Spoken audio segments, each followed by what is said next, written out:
what's up, Matt? Hello. How you doing?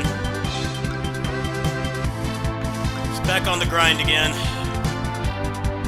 No East End tonight. It's just gonna be PC games tonight.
He just puts his armor on. Classic. Yep, just put your armor on, coward. Let's try that again. I gotta save some meter for when he goes into a rise mode. Rises himself up.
Oh, he didn't heal!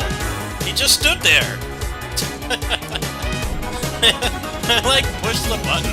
What was that, man? I, like, pushed the button and he didn't heal. He just stood there. Unresponsive. I hate when they put the armor on.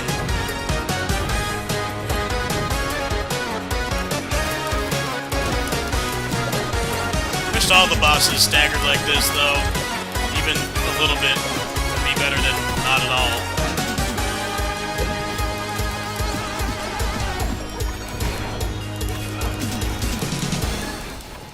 Oh, you just put it on instantly this time, huh? Oh man, good track right here.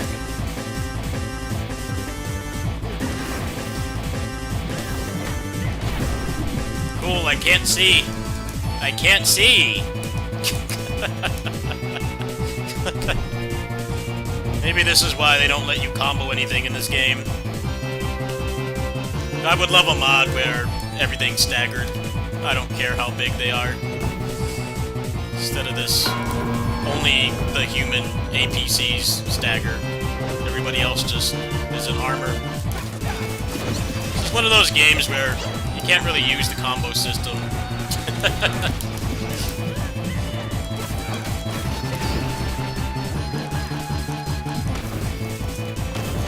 Alright, can I move?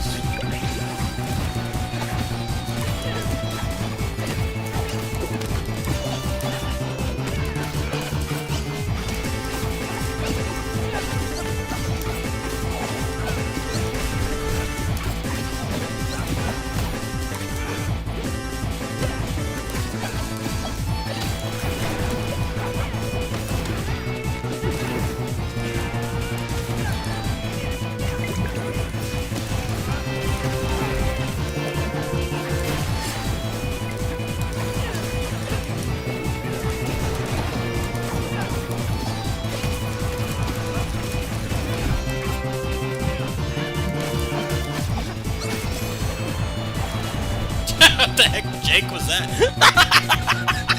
Did you guys see that? he like spontaneously combusted. That's why there's so much hyper armor in this game.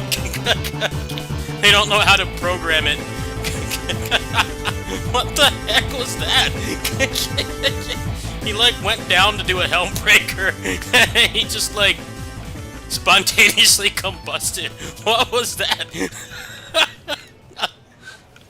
A grade A certified jank right there.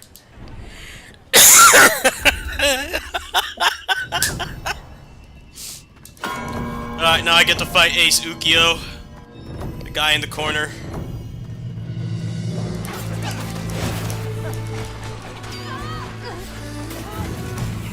You can tell this is not going to be fun.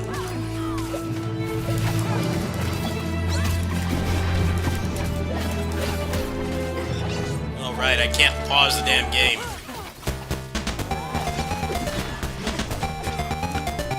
Why would we have a pause button in an offline game that nobody's playing except me?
This game has like 100 concurrent players right now.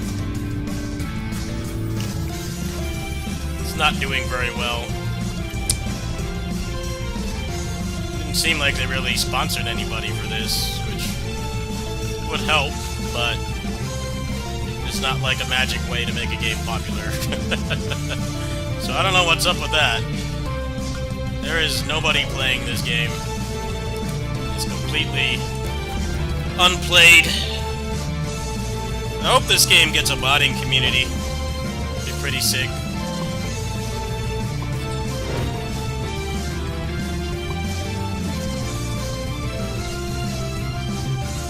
How much does that matter, though? This game is like the third of the price of Resident Evil. How much crossover is there? I don't give a shit about that game. I wish Resident Evil would take a break for like a decade, and they would make their interesting stuff again. I mean, I already bought this, so I didn't have to pay for it, but still, if I hadn't bought it, I would choose this anytime over Resident Evil. I'm hearing people are like not even happy with that game.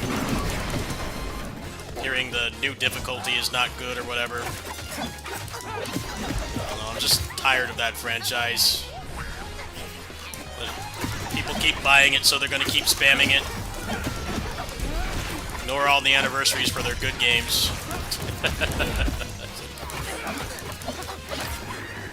Same game over and over.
Well, like, this is the same thing that happened with Mega Man X Dive.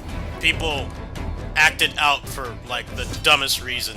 They were complaining that, you know... Oh, let me turn this down. They were complaining about X Dive offline.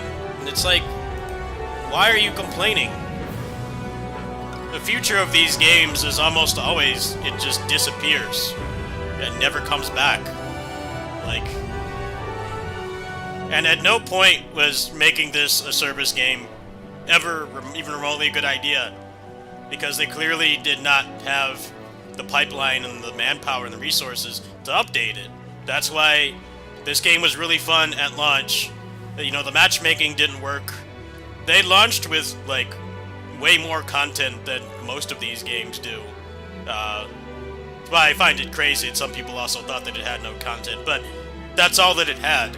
And they didn't do the necessary things to get people back. I mean, even Highguard is putting in more effort to save a dying game than these guys were.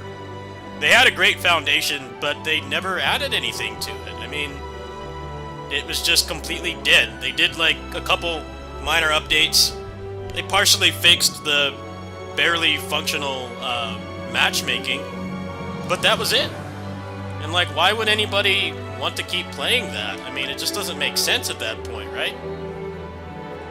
I mean, these days, current service game climate, really, the only way that you can,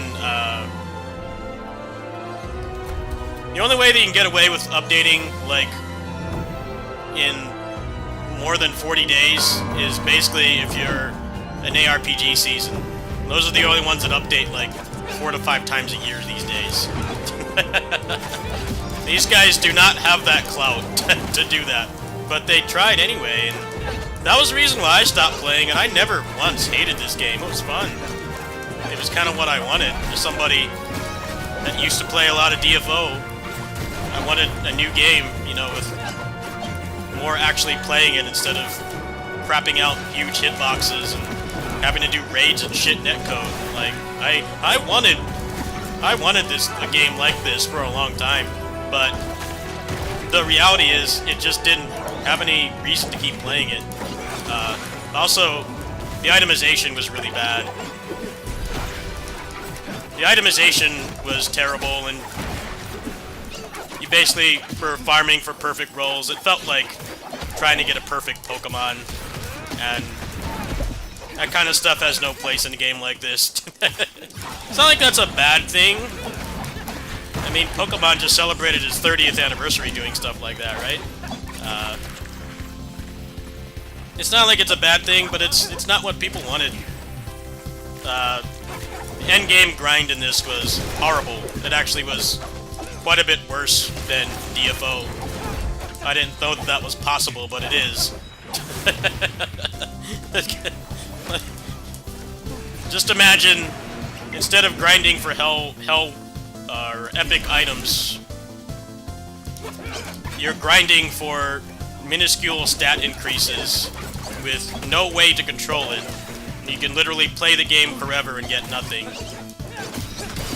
And that kind of itemization is just not fun, because essentially it's... Some people will get it and have fun playing the game, and then some people won't. The gear was not interesting. That was the problem. The gear was very boring, and is one of those itemization systems where it's a lot of minuscule stat boosts, and they're not impactful until you stack them a bunch. The problem is there was no system in place to ever make it so you could get that stuff without potentially playing for 1,000 hours. And stuff like that is not abnormal for a service game, but it also implies that you're doing that to, you know, make people satisfied until you have more content, but that's not what happened. That's not what this game was like. This game was really grind forever for a chance for something to drop, and then you had to do it for every single piece of gear.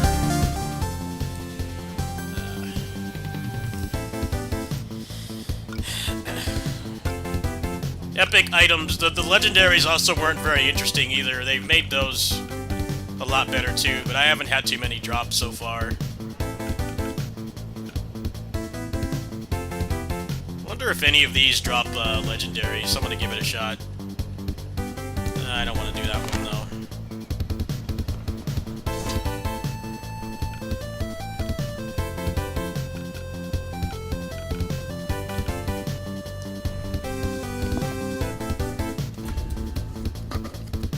You got bored of it because the RPG element was not good, and like I said, there weren't really any chase items. Weren't really any chase items. You need to have chase items, otherwise making a game like this doesn't have a purpose. But that's how this game was. Really just grind to grind. I think people are getting kind of tired of that.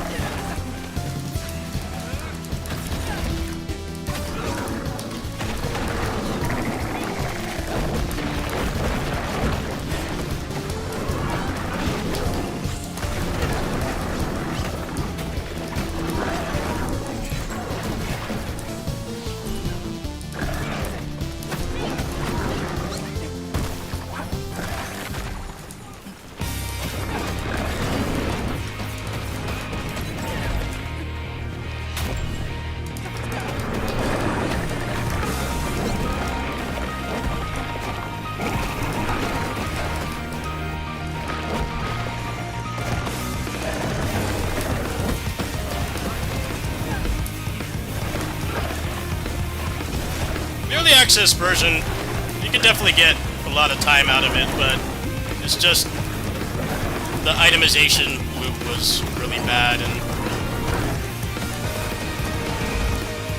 luckily they fixed like almost all those things. You have a lot more control over your gear now, instead of it being all RNG.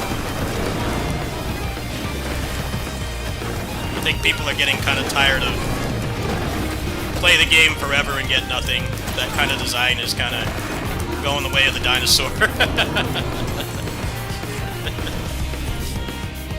Doesn't seem like people want that anymore.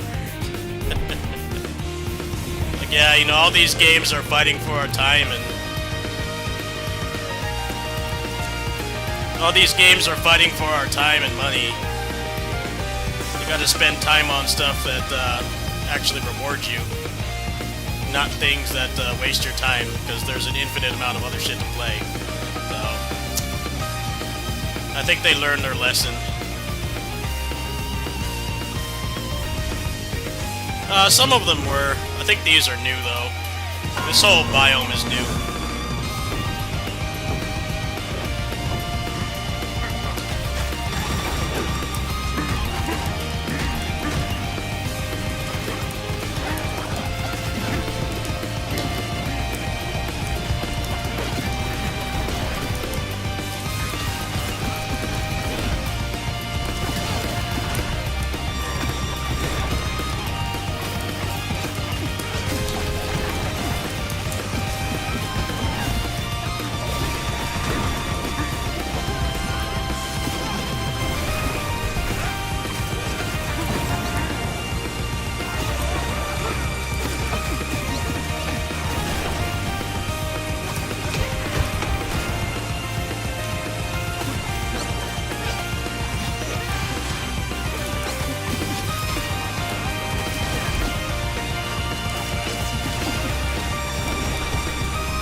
Yes, but that's not my video, dude.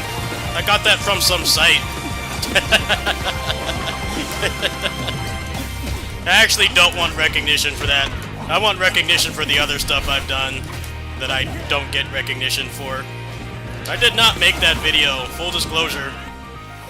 I got that from some site. It was a very early, pre-YouTube site that had a lot of, advanced gameplay stuff for various games. That is not my video. I could not even tell you who made that video. Well, I don't really bring a lot of attention to that, but thank you. The other, like, 8,000 videos on here are mine. It's pretty much that and that zero dash cancel one. I don't remember if that's mine or not. It might not be. But, I don't know, it doesn't really matter at this point.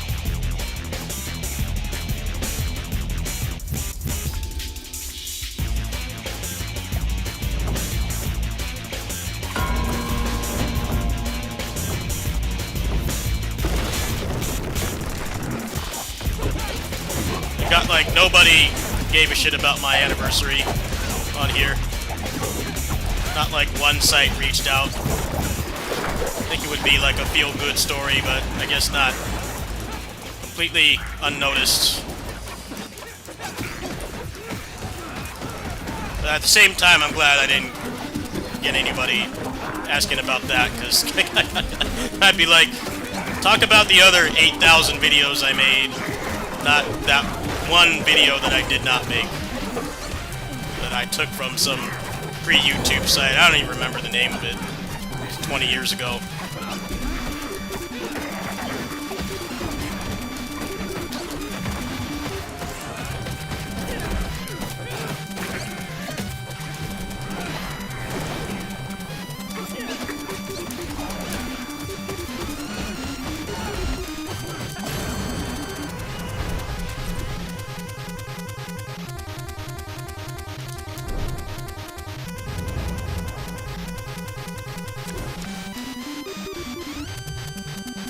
Yeah, you're not the first person to come in here and mention that.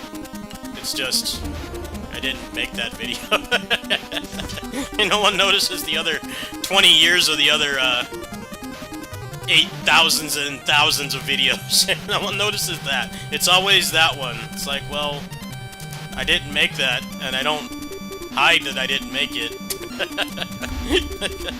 Anytime someone asks, I'm like, dude, I did not make that. Anything past that point was mine.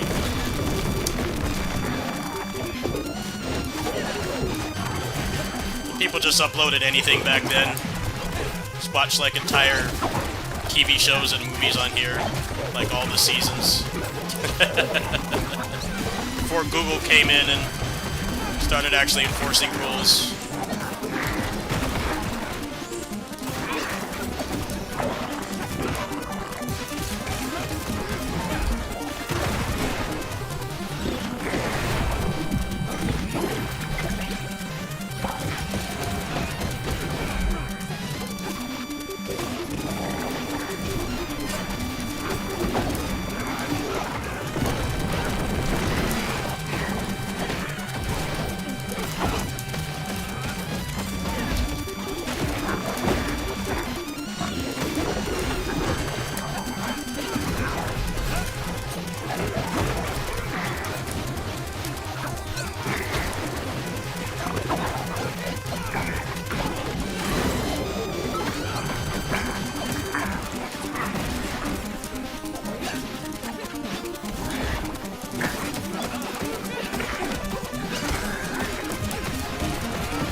This reminds me of Jordal.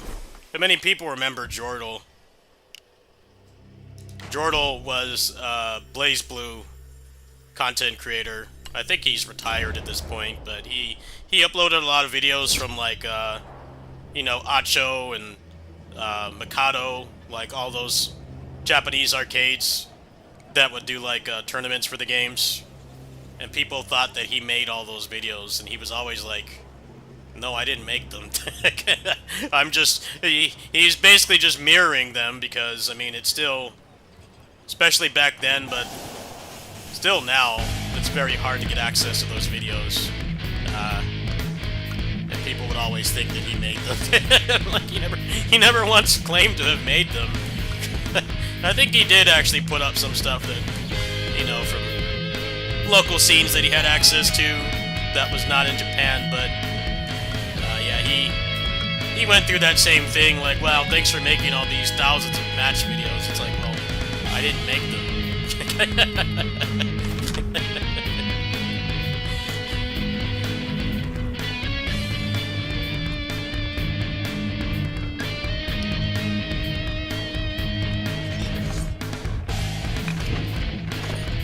I never once have claimed to have made that video.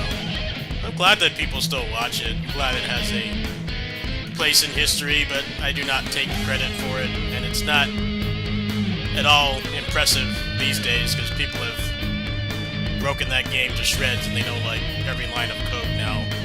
So I really don't think it's that interesting these days, but I could be wrong. Seems like people still care about it for some reason.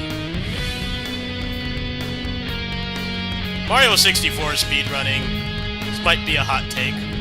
I feel like they should move to the decomp version. It's just like straight up better. Mario 64 was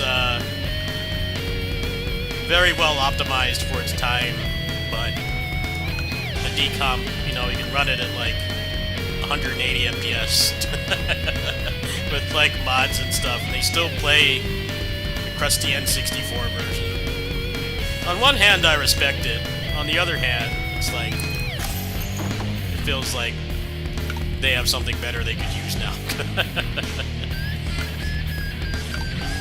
Especially because like the hardware is gonna stop working eventually.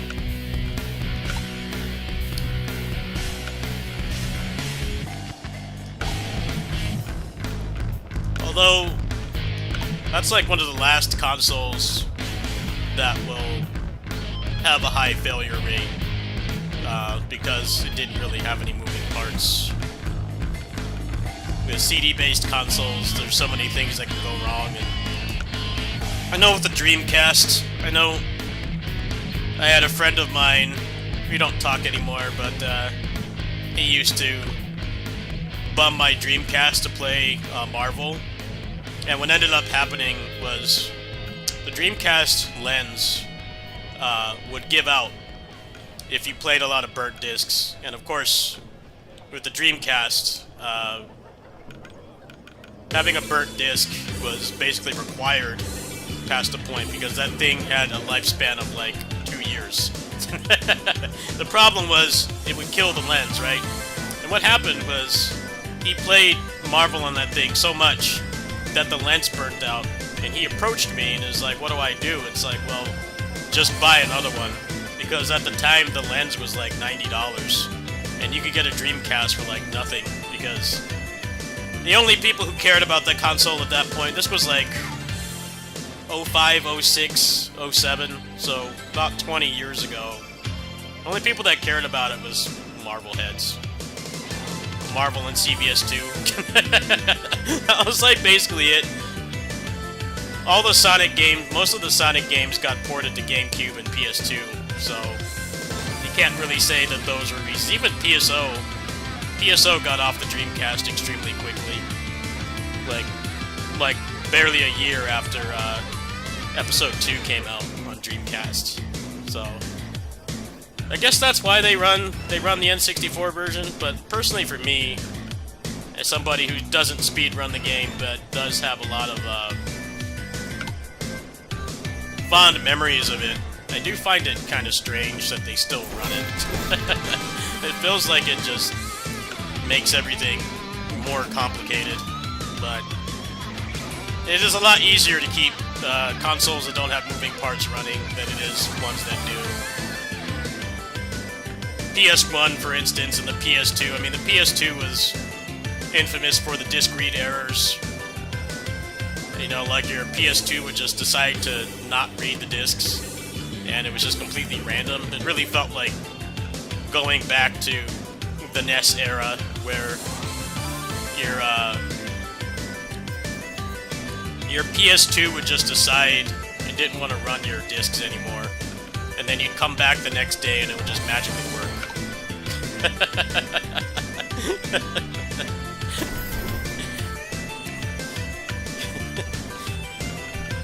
I remember having so many fights with mine back in the day because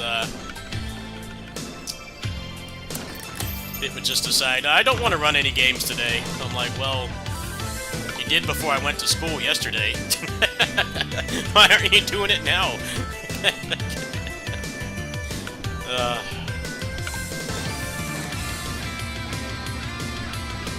I do feel like that's kind of an issue that retro gamers are going to have to approach at some point, is like, when do you move to the decomps? Because the consoles have not been produced in decades. The consoles have not been produced in decades, and the parts are getting harder and harder to find. I feel like at some point you gotta move to the decomps, just for accessibility.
Yeah, I remember Jordal getting glazed a lot for, people would say, thank you for making these videos, and he was very humble. He never once... He was a different breed from the people now that, lie to their viewers. He never once claimed that they were his videos, but people had that impression. It's like, I don't think that you can really put up match videos that fast if you're actually playing. It's not like his videos were heavily edited, but still. People these days don't do that, though. They'll act like they made everything that they upload, and they take all the credit. There definitely was a lot less of that back then compared to now. Now it's like people will do anything to get ahead. They'll lie to you and intentionally make you anxious just for a quick buck. I definitely miss that era. Felt like people were more honest back then. Instead of now where nobody cares about integrity.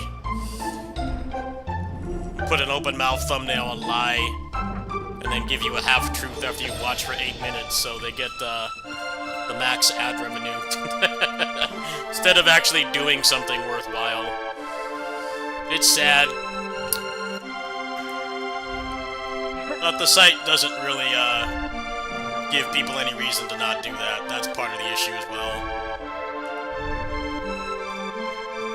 The site would stop promoting stuff like that. I think there would be a lot less of it, but people have quickly figured out that it works. So they keep doing it. It's a vicious cycle.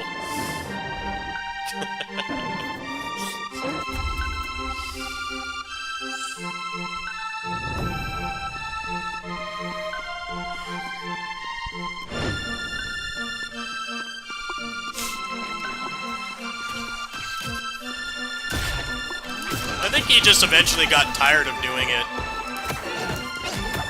Kind of the problem with YouTube as well is you put effort into stuff and it tanks, or it's not worth the time investment. So, a lot of friends I had on here dipped like ages ago, and I don't know what happened to them, but there were a number of things that pushed out a lot of the really cool, honest people on this site. One of them was 100% the ask backwards way that Google, or it wasn't Google's fault. You can't blame Google for this. If you blame Google for this, you're lying to yourself. It was the game publisher's fault. They would ban you for uploading their footage, which is hilarious now because now they'll literally give you a free copy of the game, specifically so you can upload the whole cutscenes. But there was this, like, period right around the time that Google came in and took over this site where you could just get banned for uploading gameplay. And when you look at what people do on here now, you know, straight up being abusers and hurting people and, like, doxing people and stuff, it's really silly in retrospect that they get away with that. Like, I remember, I've told this story before, but this was when Metal Gear Solid 4 came out, and I didn't have a PS3, so I was watching the cutscenes, and the guy was uploading them as he went through the game, and I remember he got, like, straight towards the end, right towards the end, and I woke up, I'm like, well, I can't wait to see the ending of this game, and his channel was banned. Keep in mind, this was not a modern YouTube channel. I mean, he didn't even have commentary. There was nothing to produce drama. They just banned him instantly. I really don't understand why that was even a thing. But obviously, judging from what you guys have seen me do, that's not really a thing anymore. It's mostly just like, if you break embargo, you know, you will get DMCA'd, and most likely, unless it's an honest mistake. I know that with Resident Evil 9, that's been a bit of a problem, because the embargo for that game was really backwards. It was basically, the console embargo was, like 12 hours before the PC one.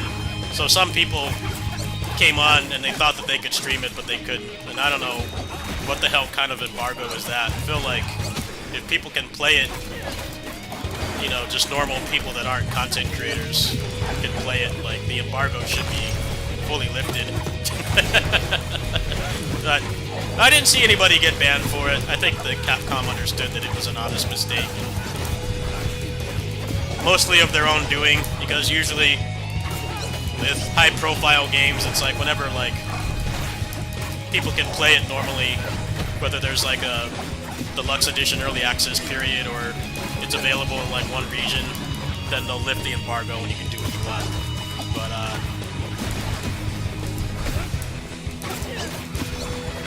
I miss those people. I do miss them. I hope they're living good lives wherever they are, but they were probably in the right to give up. I'm kind of stubborn to not give up at this point. I don't get what I deserve most of the time. But I enjoy doing it, and you guys support me when you can, and I get the hookups occasionally. It's not as big as it should be, but I've been unproblematic all this time, so that's an achievement in itself. I've gotten this far without cheating. Take it as it is.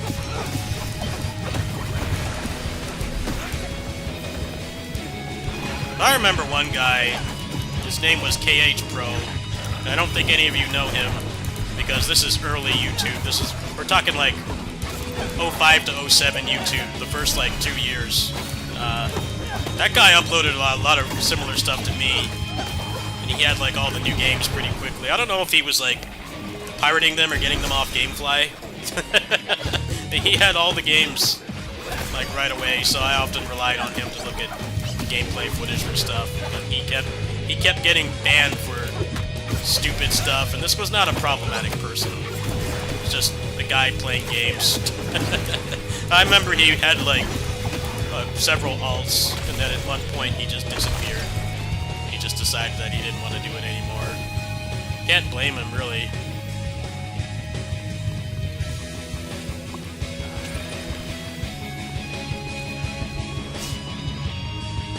Sometimes it's hard to keep doing something you love when, you know, the site is against you, like every step of the way.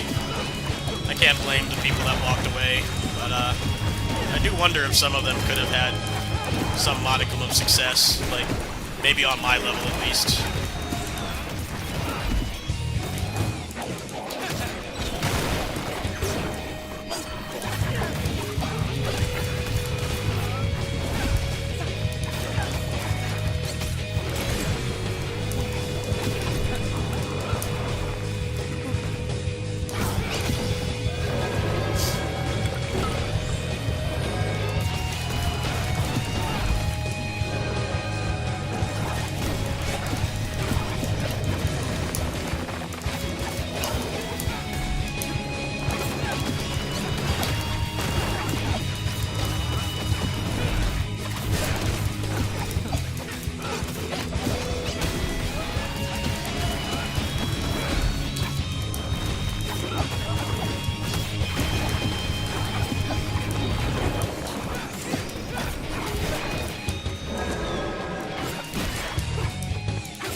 Clean run.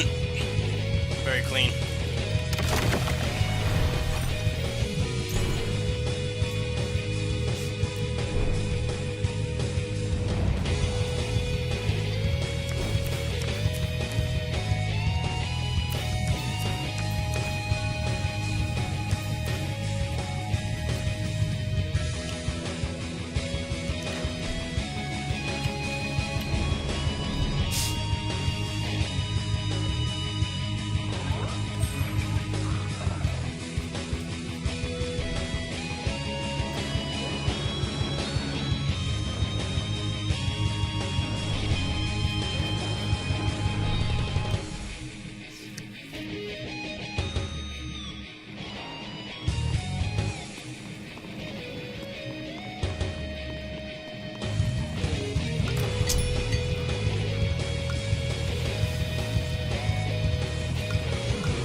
What are the earliest YouTubers you guys watched? Besides me, but if I am the first one that you watched, at least for gaming stuff, then go ahead and say it, but I'm curious. For me, since I joined so early, it was mostly just people uploading random clips. Because back then they didn't care about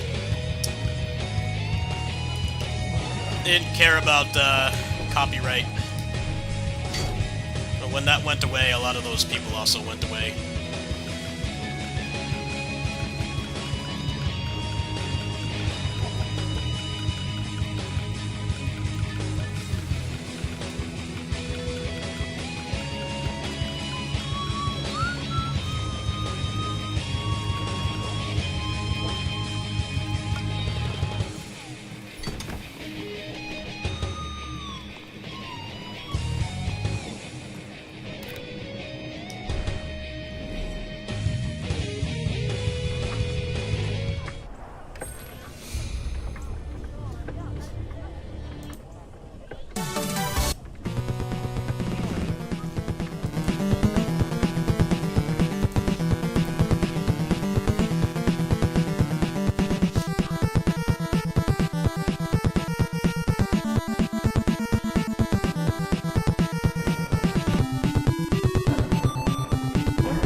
What's up, man? I didn't know you were here.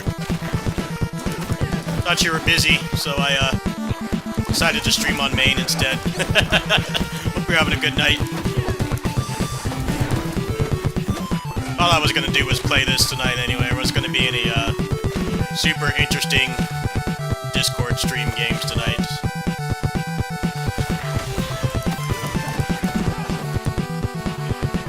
I don't really know how to optimize that East 10 post-game mode yet. So there's like no information on it. So yeah, I don't feel like playing that tonight. Pretty much make the video with what I got. But hopefully I can find a little guidance. Unfortunately, it seems like Falcom pulling a fast one on the East 10 original adopters has made that game completely tank in sales, so...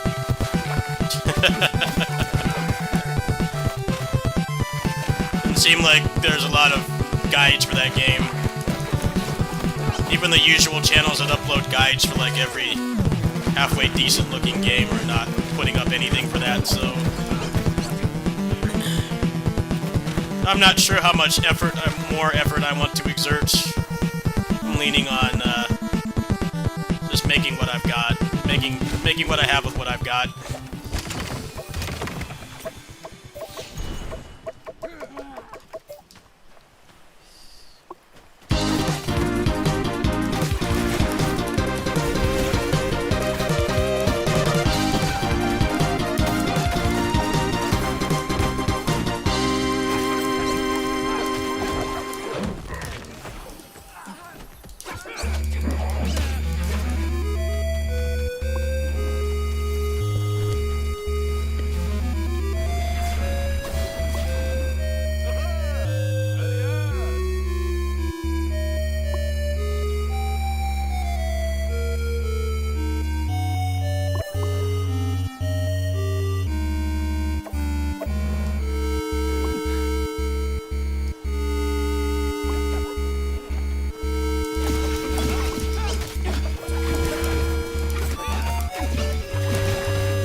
I don't recognize those people. You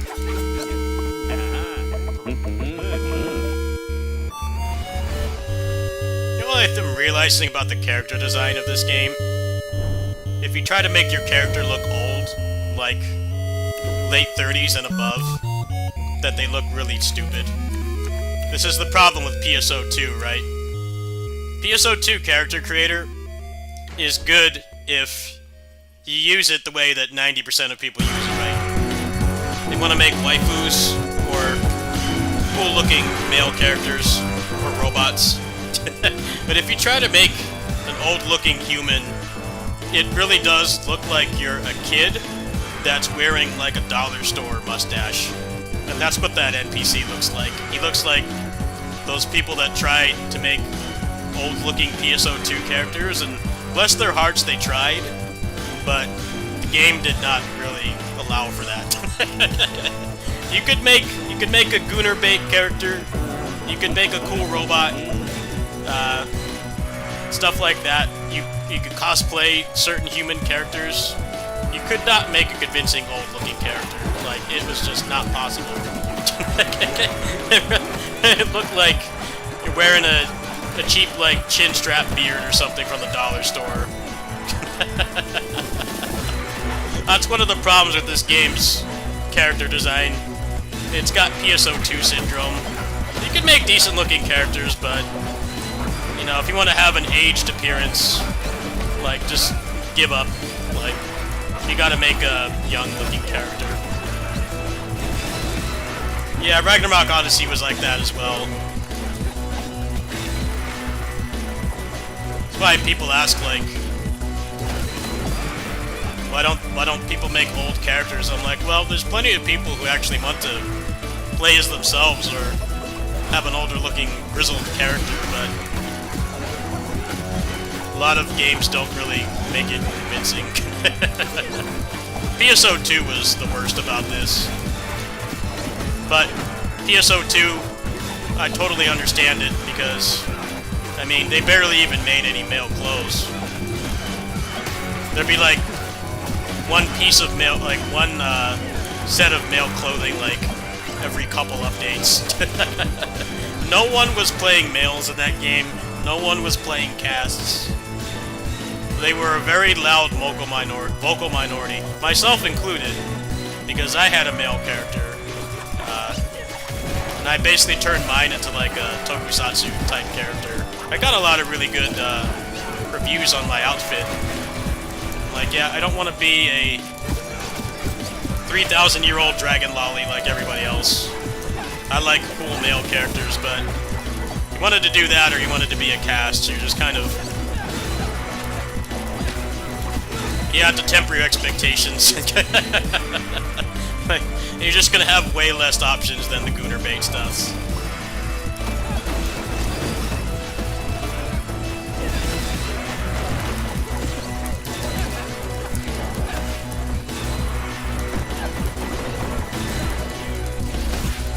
That's pretty much how gacha games are now anyway. One male character a year. Or like Zenless, where they do more than one, but they sabotage him by making it so nobody wants to pull for him. Nobody wants to pull for him because he's right before a busted character. That character got done dirty. That's like the best Zenless character, Ban Yue. And I want more characters like that, but they're not gonna do it. It doesn't make them money. They're probably not gonna make characters like that again, too. Like, he's like the most technical character in that game. He's really fun to master, but you know, his sales were terrible. Rightfully so. I mean, you can't even blame it on Gooners. You can't blame it on Gooners. It was kind of not a wise decision to pull on him when the other character was right after him. Like, unless you got like multiple patches worth of saved currency or you're willing to spend money, there was no reason to pull for him. And I wonder why it is that they did that. I don't really understand why.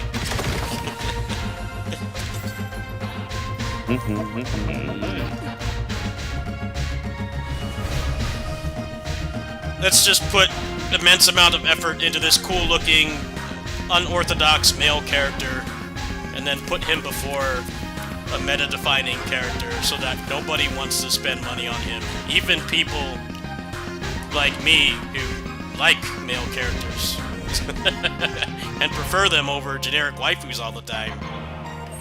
I don't know what the hell happened with that game. I uninstalled it. I'm probably not going to be playing that anymore. I think it's been retired. I think it's been retired. I will not be playing that game anymore. It's down to PGR and Aethergazer are the only gachas I'm going to be playing. Well, that Limit Zero Breakers game looks decent. I was kind of looking at that, but I don't know. Their work's cut out for them with that game because people don't want instanced games anymore. They want open world games that waste their time.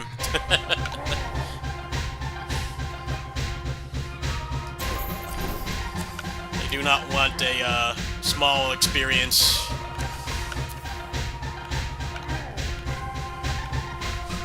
Let's go ahead and change the costume a little bit. Let's hop off the Kamen Rider Geats for a bit. I'm gonna try some of these new skins. That looks pretty whack because you can see his eyes.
Soul Calibur 6 character creator is legendary.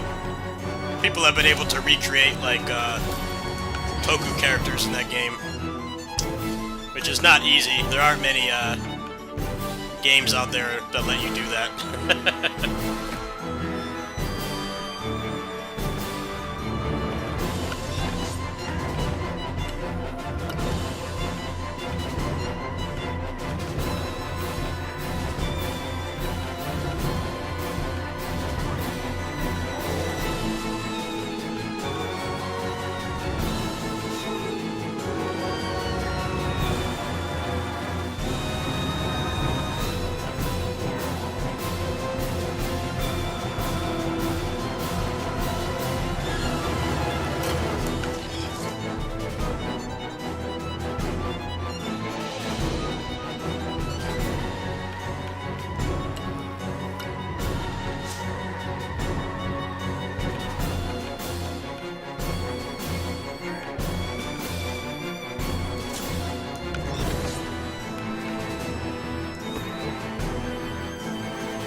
Island 4 music.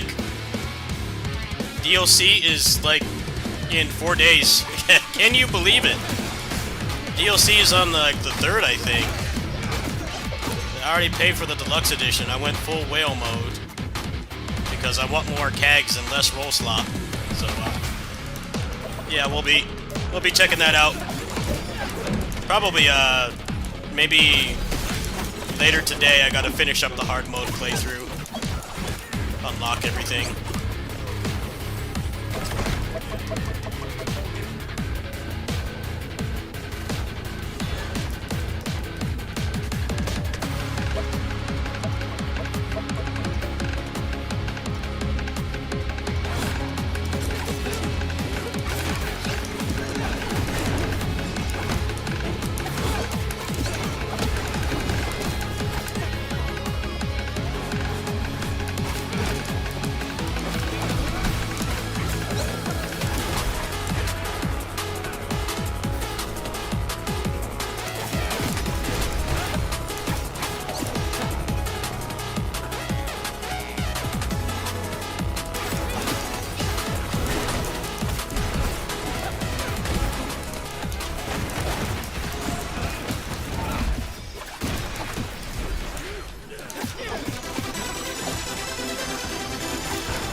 Track right here. Excellent track. Manabu no Miki jams. Heard recently he's having like health issues. He may not make music anymore. That makes me very sad. He's carried shmup music for an extremely long time. Like decades. I haven't really looked at his Twitter, but I'll be sad if he has to retire. He made legendary shit like the Battle Garega soundtrack, most of the cave music.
Oh yeah, they have that Shiro set, and Shiro is just Kamen Rider Geats, but I wanted to try a bunch of the skins since you don't have to pay for them anymore.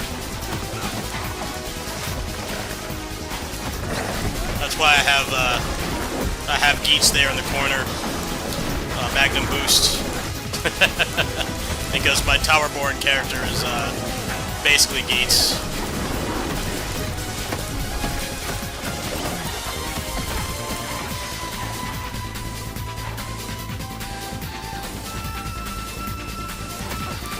Ready? Fight! Is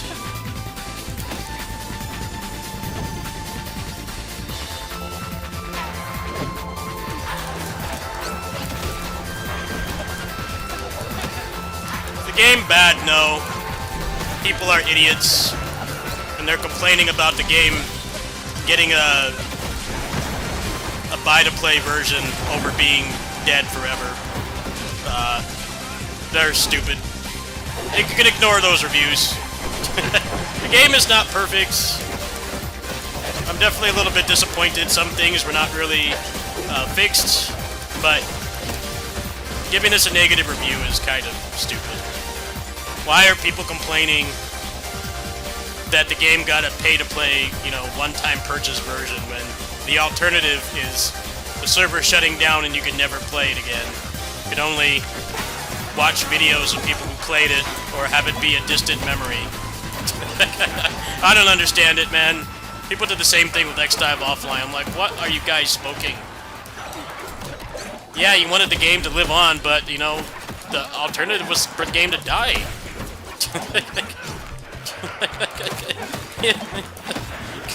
The alternative was for it to die. Like 99% of service games. Or there is no future for it. It literally disappears. Yeah, a lot of the reviews also are talking about how the game got like 2 months of support and then turned into maintenance mode. But I feel like you can safely ignore those because they did finish the game.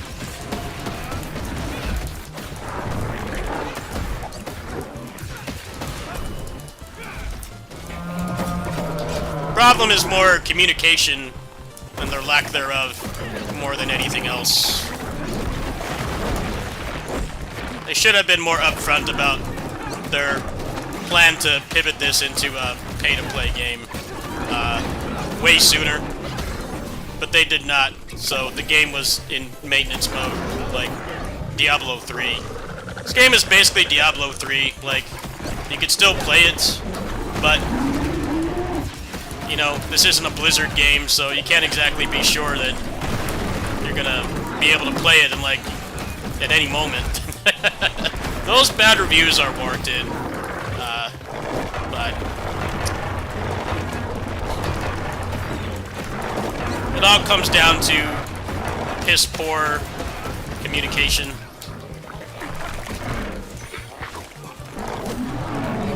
I can't fault anybody for leaving a negative review if the game hasn't been updated in, like, months.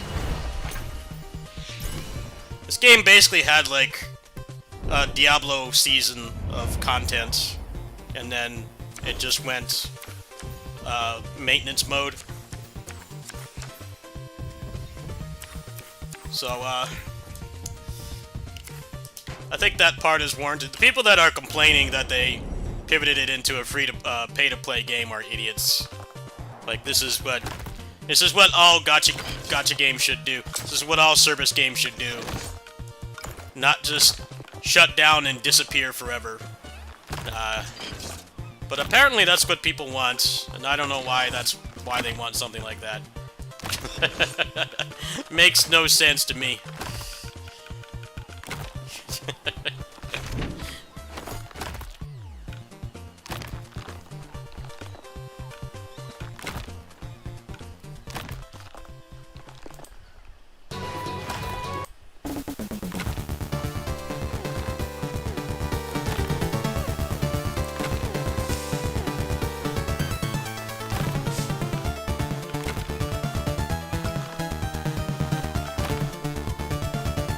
Oh, whoa, that's busted. Holy crap. That is incredibly busted. Wow, that's insanely powerful. That just dropped right now. What the hell? That is insanely OP.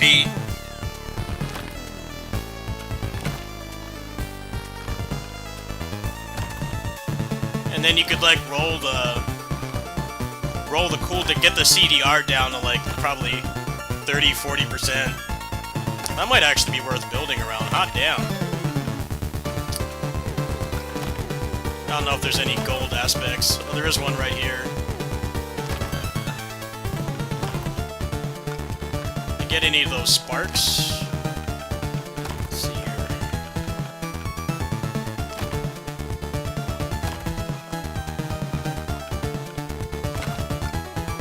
mean, if they're upset about the pivot, it's like, well, how many times do I have to say this? The alternative is the game dies. They were given a choice. You pivot it into a pay-to-play game that's probably not going to have many players, and because the game is not generating much money, the chances of it, you know, getting updates and stuff is pretty slim. But the alternative is the game's dead. How many games do I have on this channel, this very channel that you're watching right now, that you can't play anymore? Over a dozen. I have a lot. I have an insane amount of games on here that you can't even play anymore. So...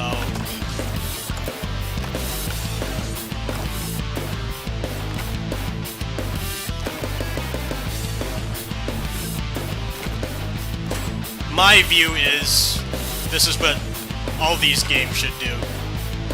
It should be a requirement. I mean, that's basically what the stop killing games thing is, right? To hold game devs accountable for releasing something that doesn't work, you know? It's gonna shut down. It's for them to have accountability.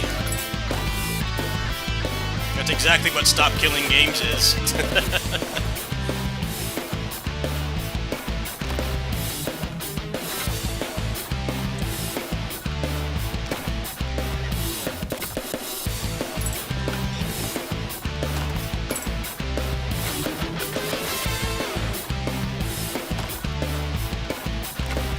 People don't know what they want, and they complain about people that are doing the right things instead of people that are doing the wrong things. Always, especially on this fucking site. You guys make infinite videos about these shit people, and you wonder why they don't go away. It's like, well, they don't go away because you guys give them so much attention. This is something you're taught when you're a child. If you ignore the bully, they go away. People keep doing it. And then they do it to the shit that doesn't deserve it, like this. It's like, this game doesn't deserve that. It's so stupid.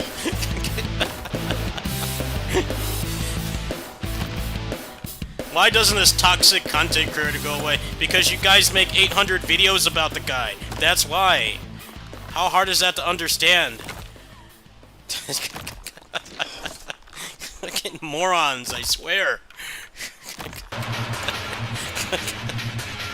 You keep them relevant by making videos about them. They're not going to magically go away. You keep them relevant.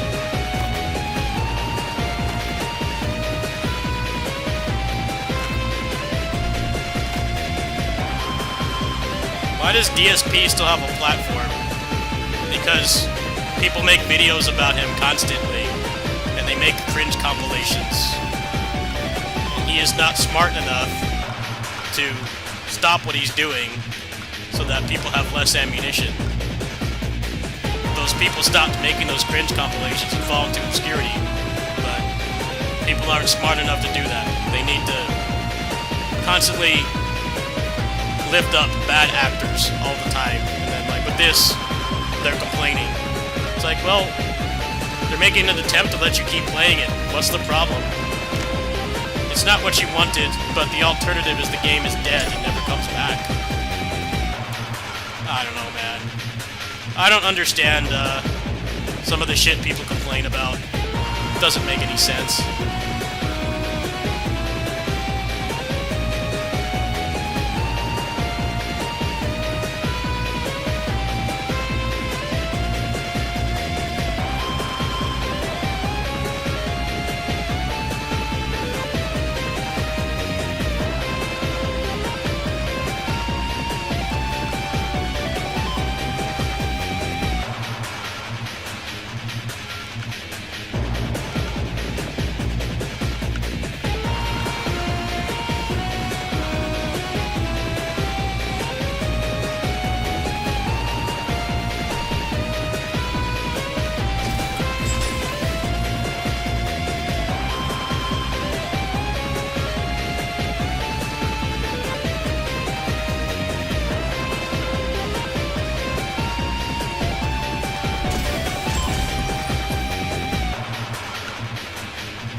People don't have any kind of backbone. They lift up shit people on this site and then wonder why they don't go away. It's like, well, it's obvious why they don't go away. You keep giving them attention. This is, again, something you're taught when you're a child. I was taught this as a child. The bully will leave if you stop giving them attention. You keep giving them attention, they're going to stick around.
Yeah, people that treat their viewers like garbage and have platforms because people keep sending them money, that's something I will never understand.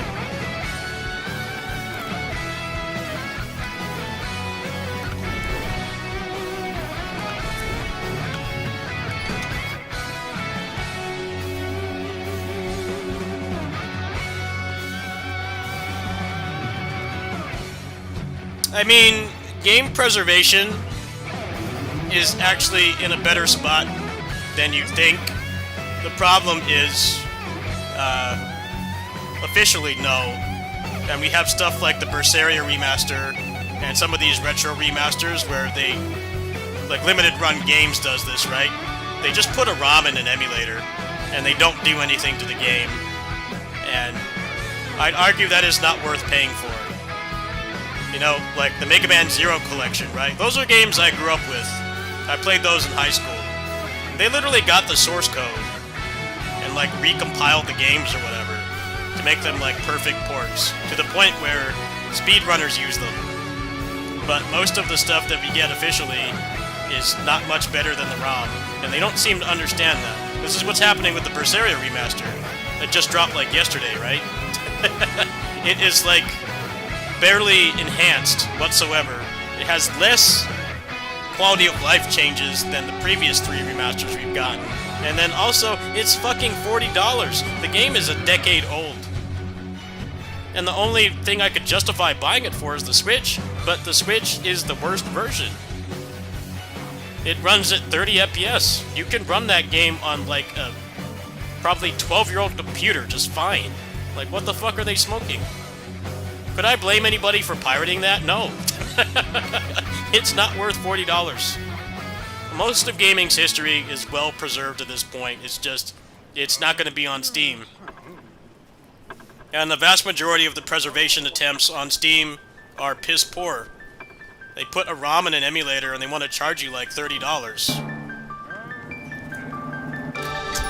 There are a lot of games from the golden era that are better if you change like 1 or 2 things. And the fact that they don't do that is one of the reasons why those don't sell. 100%. That is why they don't sell.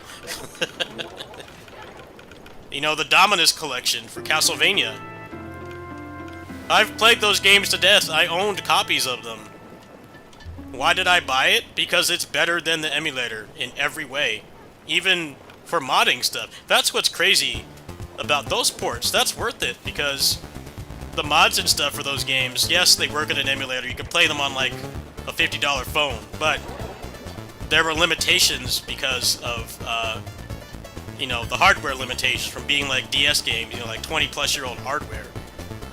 They've been porting ROM hacks to that collection, so you have a legal way to play those games, and it's better. You know, game preservation is nowhere near as bad as people say it is. It's just, you know, if you're looking for something that's on Steam, then yeah, you have to really do your research, because most of it is garbage. But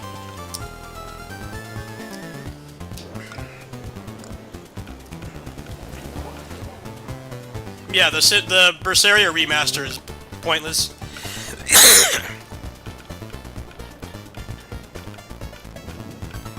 It's a waste of money.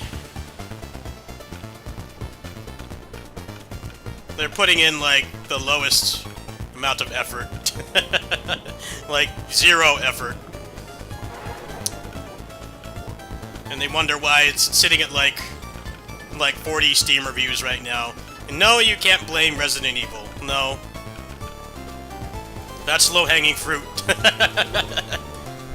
You can't blame Resident Evil. That's not why.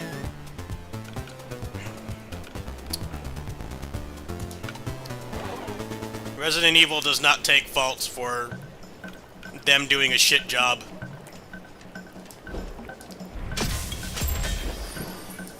A lot of people are gonna say that, oh, it's Resident Evil's fault. Like, dude, I don't like Resident Evil, but it's not that game's fault. It is a terrible value for the money. That's what the problem is. You want to sell us ancient games, it has to be better than downloading the ROM. And the vast majority of stuff that we get, you know, that they preserve is not that. A lot of the stuff that we get is not that, right? It's the opposite. It's worse than the ROM. I know the Rayman collection just came out, and there's been a lot of talks about how the input lag is really bad and the soundtrack got changed. It's like, dude, there's a fan version of Rayman 1 that has more stuff. So why should you pay $20 for the official version if it's worse than what you could get for free? And it's not like getting something to run Rayman is expensive, even with all the AI inflation going on. You can literally go get, like, a $50 phone and set up, what's it called? The program that Winlator. You can get Winlator and probably play that for like $50. And they wonder why people aren't buying them. It's like, well, you don't make something that's worth buying. And I've been playing games for like 35 years, so I've seen these things happen.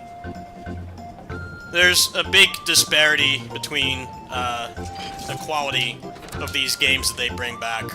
Sometimes they do like the bare minimum, and they wonder why people don't buy it.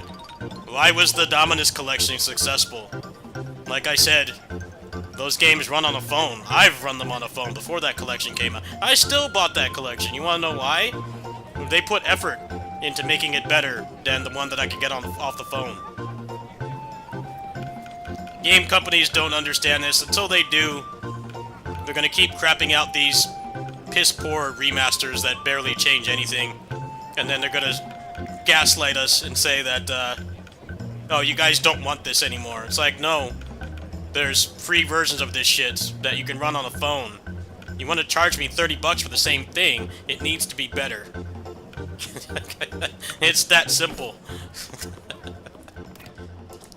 Dominus Collection made a lot of changes, did great. Zero ZX Collection is better than real hardware, did great. Battle Network Collection, they literally added rollback netcode PvP to that game. Is that better than the emulators? Yes. It is much better than the emulators in every way. There really isn't a reason to use the emulator anymore outside of ROM hacks. But, you know, the main thing that kept those games going was the PvP battles. It wasn't like Pokemon where, you know, the people that interact with the PvP is like a small minority.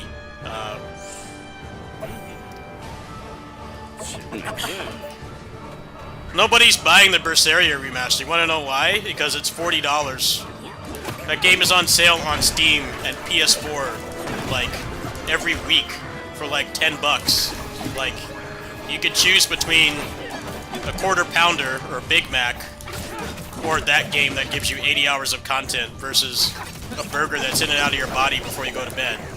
And they're gonna charge you 40 bucks for the same fucking thing, and they've barely done anything to it. They're getting what they deserve, right? Nobody's buying that shit. I'm a die-hard Tales fan, man. I buy, like, everything Tales related I can get. I'm not buying it. That should tell you something. I am a big Tales sim. I always have been.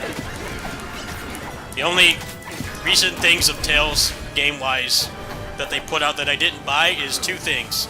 The Arise DLC and the Piracy remaster. Because the Piracy remaster is not better than what I already have. The changes that they have I can literally emulate with Cheat Engine. A table that was made like 10 years ago. I'm not buying that shit. I put zero effort into it. I'm not going to spend 40 bucks on that. They didn't even uncap the frame rate. Like, it's worse than all the other ones. The Xelia remaster had a lot of problems that took months to fix, but at least they uncapped the frame rate. They didn't even do that with this. It's the same game. Like, it could have been sold as like a $5 upgrade, but they want 40 bucks. The situation with game preservation is not going to change until there's an equal amount of effort put into them. Which is why there's a big disparity between, like, an M2 port and the shit that Limited Run puts out, which is, like, often worse than the emulator. And you can get those games for free. They're not, like, 100 gigabyte games. They're, like, 50 megs. You have a 128 gig phone. You can play those games, like, thousands of them. Why aren't people buying this? Because it's not worth the money. Retro stuff is more accessible than it's ever been, actually. Just not officially. You gotta go download the ROM, but, you know, you can play that shit on a phone. Shit, I did kitty sitting streams doing exactly that for years. I did that for years. You wanna know why? Because there's no good official port of that shit. If you put it out and it's a good port, I'll buy it, frame one.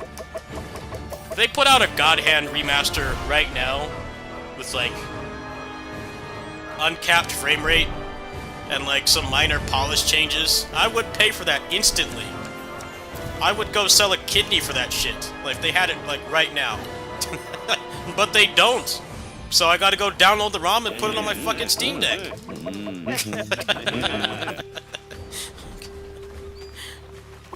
There's all the... I hate all the people as well that say, oh, you shouldn't pirate the games. I'm like, dude, it's their responsibility to make the game available. And if they don't, it doesn't deserve to disappear. You can still read books from thousands of years ago. How is it that a game that came out 20 years ago is inaccessible? Think about that for a second. You can get the Three Kingdoms book for free. How many versions of the Bible are there? Shakespeare stuff. Been around thousands of years. I can't get a game that came out in 2006, man. Not that long ago. Barely a quarter of a lifetime ago. That shit can't buy it anymore.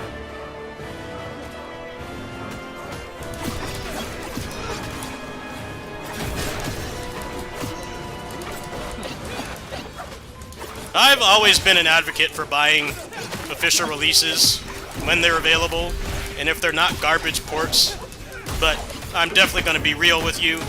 If they put out a shit port, then just go download the ROM, period.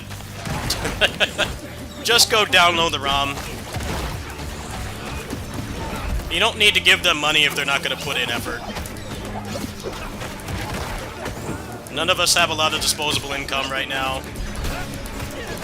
You're gonna spend on a video game, it should be something that fucking works.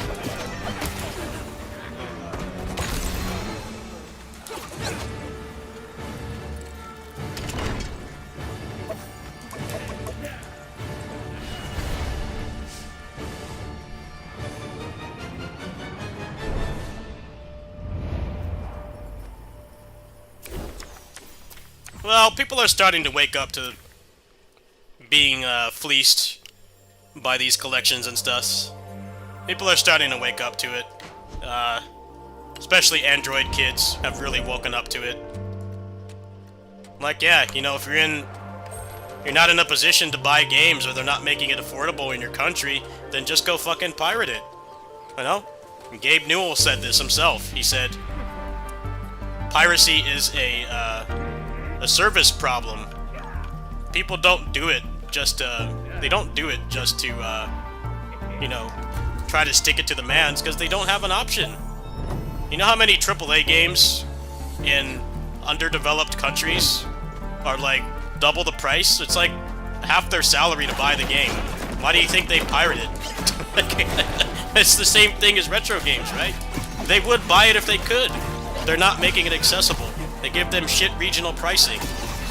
They price it compared to more developed countries that have more money to spend and are paid more.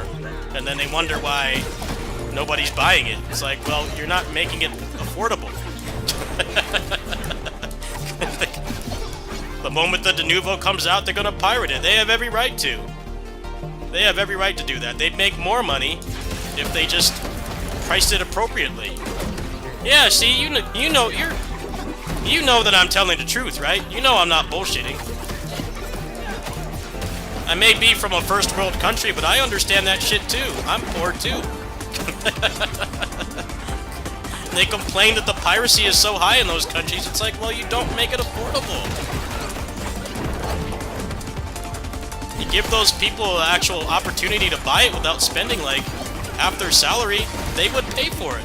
But you don't, because they're greedy fucks. So what happens? They pirate it. And they have every right to. I would never feel bad about doing that.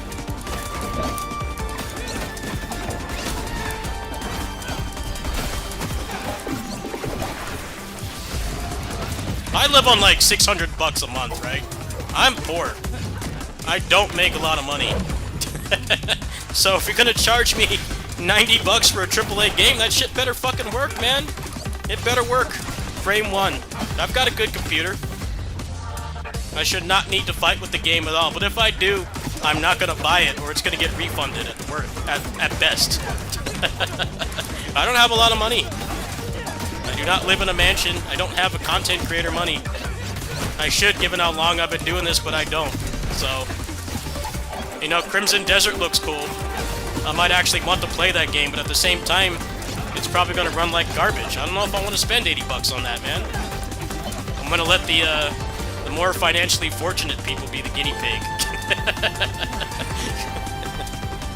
If I see that it runs well on my hardware and I don't have to fight with it, then yeah, maybe I'll try it, but at that price point, at my low income, I can't just buy stuff like that without thinking.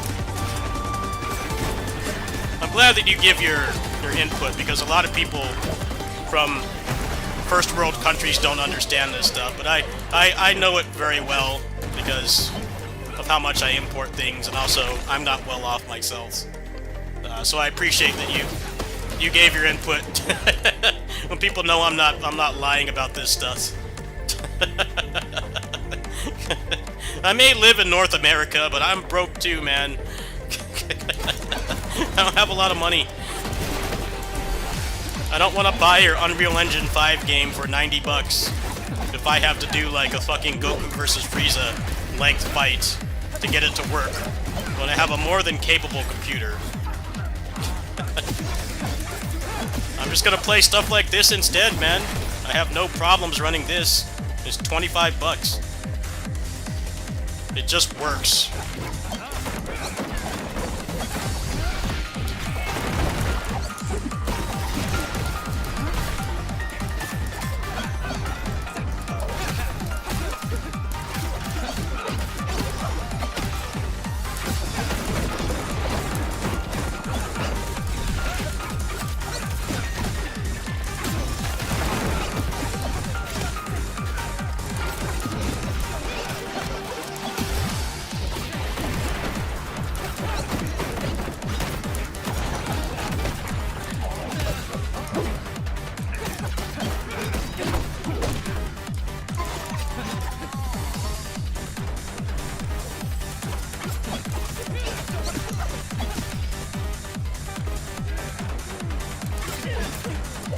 It's just hilarious how the Berseria remaster is getting reamed for being a shit port.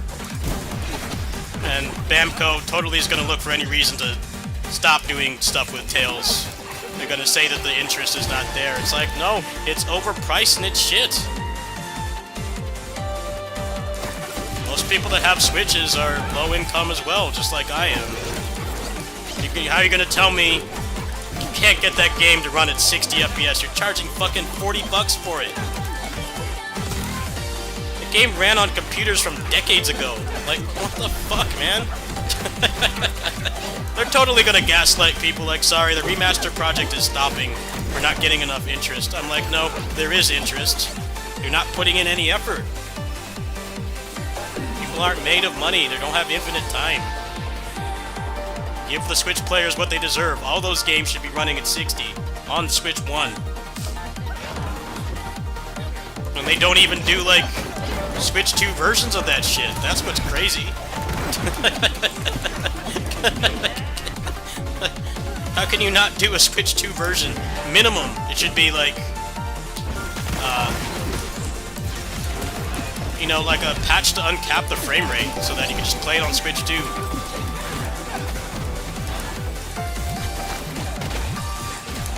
What's up, Tassos? How you doing?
AAA is a quarter of the salary? Yeah, that's exactly the problem. That's exactly the problem. AAA game for me, like a $70 game or like $90 is like literally like a fifth of the money that I live on for a month. So I'm not much better. I definitely understand these things. I'm glad that you're offering your input as somebody who lives in one of those countries where the publishers fuck over people and complain that there's so much piracy, when the reason there's piracy is because they don't make their shit accessible. It's gaslighting, basically. It's like, oh, you guys are, you don't want to pay for anything. It's like, no, they want to pay, you're not making it affordable. Poor people deserve good things too, man. Just because you're poor doesn't mean you deserve to not have good things and be entertained and be able to live comfortably. But game companies will try to point the finger at you for doing stuff like that. It's like, well, just because I don't have a lot of money means I deserve good things too, right? A lot of the people who have a lot of money don't deserve good things. Most of them don't. This is well documented for tens of thousands of years at this point. Anyway, I don't know if I want to do any more of this tonight. Switch games here, play something else.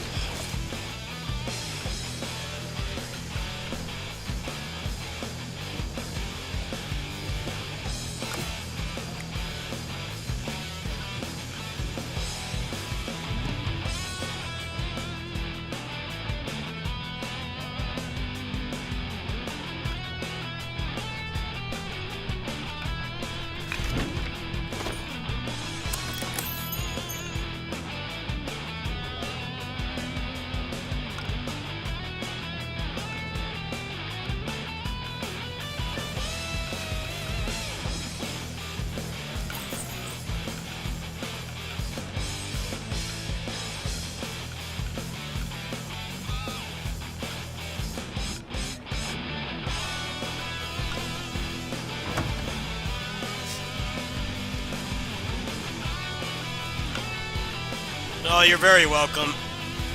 You're very welcome. Glad you enjoy the stream.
Let's see. I think I'm gonna go ahead and switch games.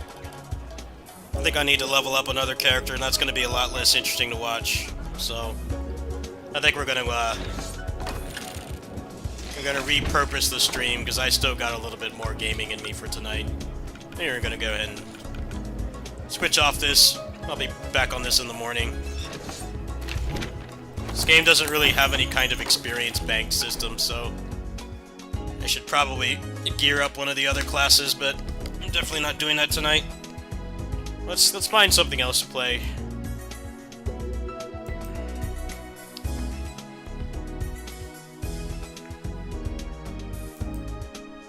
The Resident Evil 9 streams will stop probably in about a week. Single-player games don't have very long lifespans. Especially ones like that are so, like, high production values, and they don't really recycle anything, that the longest they can be is, like, 10 hours. Games like that don't keep, they don't keep viewership very long.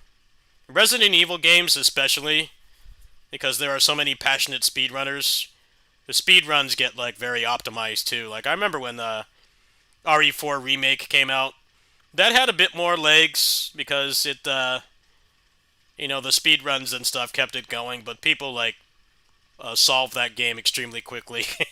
Mostly just because of just how many people were speed running it. So, it'll go back to normal. I would give it about a week. There will be more things to watch beside Resident Evil, but for now, yeah, if you're not interested in that game, there's not really a whole lot to watch at the moment. Yeah, that game doesn't really have any kind of PvP or randomizer or anything like that to keep people playing, so it'll die pretty quick. And I'm hearing it's not that great for speedrunning either. It doesn't seem like it's going to be as good of a speed game as some of the previous ones. 3 and 4 remake had pretty good speed runs. 2 remake as well, but I don't think Village is just kind of weird because Leon is like only half the game. So I think a lot of people won't want to do both. I think they'll want to do one or the other. The game's like trying to appeal to all the fans, right? You know, the people that want the actual survival horror, and then the people who want the action. And it seems like it's trying to do both. But that's probably going to make a lot of people not want to speedrun it because it's going to require 2 different skill sets. But that seems to be that game in general. It seems like if you want the nostalgia and stuff, it seems pretty solid, but you're looking for something less iterative, it doesn't really offer that. Because it's literally trying to bring back, like, everything that they can.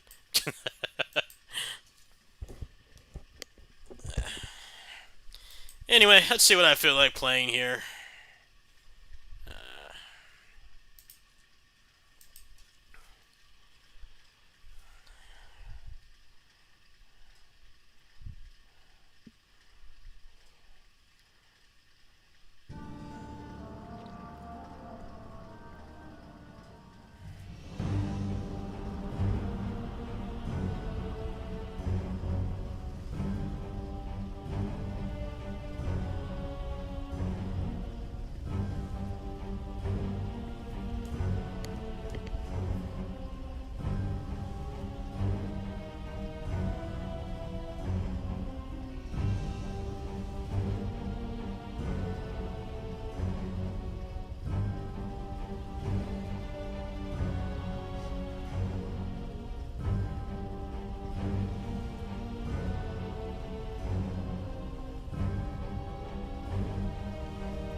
Yeah, single-player games don't have very long legs, unless there's some kind of replayability feature, like Pokemon.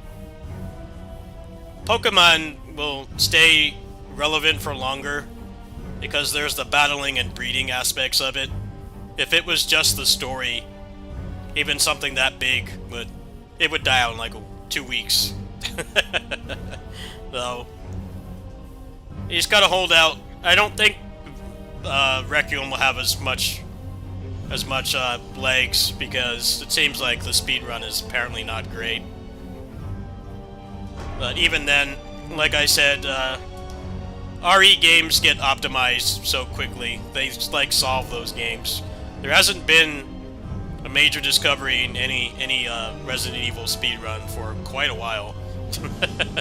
People figure it out extremely quickly. And it's just kind of, I guess a lot of people lose interest because the chance of getting a record is basically none. Those games are extremely optimized. They're about as optimized as stuff like Mario 64.